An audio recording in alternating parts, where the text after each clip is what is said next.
আসসালামু আলাইকুম, সবাই কেমন আছেন? আশা করছি সবাই ভালো আছেন। আল্লাহর রহমতে আমরাও ভালো আছি। আজকে পটলের ভর্তার রেসিপি দেবো আপনাদের সাথে। এদিকে পাকা পটল, অনেকে পটল পাকিয়ে গেলে ফেলে দেয়, তো সেই জন্য পটলগুলো আমি পেছন সামনে দুই মুখী কেটে নিয়েছি, নিয়ে মাঝখান থেকে ফেলে নেবো ঠিক এইভাবে। আর পাকা পটলের ভর্তা খেতে অসাধারণ স্বাদ, এক থালা ভাত এই ভর্তা দিয়েই খেয়ে উঠে যাবে একদম।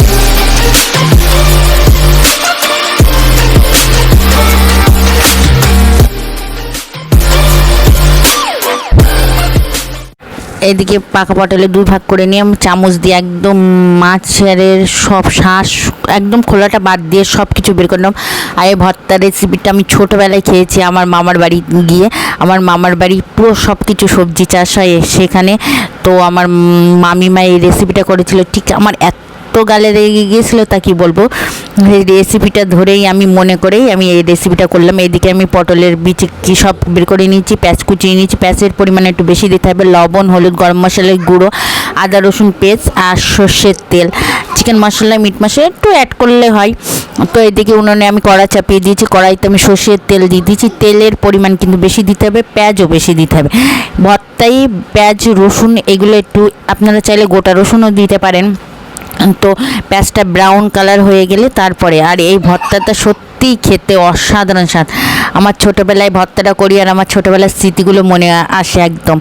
আদা রসুনের পেস্টটা দিয়ে দিয়েছি, দিয়ে আমি আবার মশলাটা কষিয়ে নিয়েছি, লবণ, হলুদ, গরম মশলার গুঁড়ো বাড়িতে বানানো, আর চিকেন মশলার গুঁড়ো, আর ঝাল পরিমাণ মতন।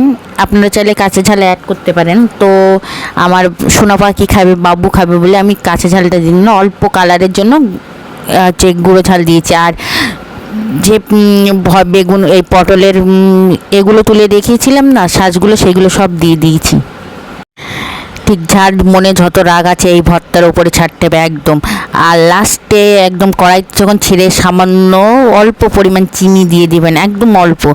আর ট্রাই করবেন, আর যখন ভর্তার থেকে তেল ছেড়ে দিবে তখন মনে করবেন পারফেক্ট, ভর্তাটা একদম রেডি হয়ে গিয়েছে। এবার কড়াইতে ছেড়ে চলে আসছে আর তেলও আলাদা হয়ে গেছে আর কড়াইতে। এবার আমি নামিয়ে গরম মশলার গুঁড়ো দিয়ে দিয়েছি বাড়িতে বানানো। আর কালারটা জোস, ভাতে মাখালে একদম পুরো ভাতটা পুরো লাল আর খেতে অসাধারণ স্বাদ। আমার সোনা পাখি দেখেন ট্রাই করছে, কেমন হয়েছে বলবে। ও সব কিছু মানে রান্নার পরেই ওকে ট্রাই করে দিতে হয়, হ্যাঁ হেবি। আর আমার ছেলে ফেক রিভিউ দেয় না, যেটা ভালো লাগে না তো সেটা খাবে না।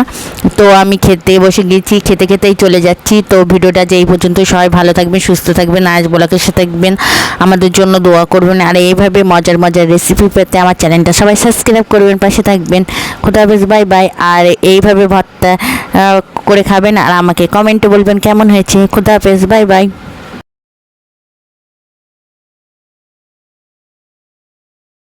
محمد نبي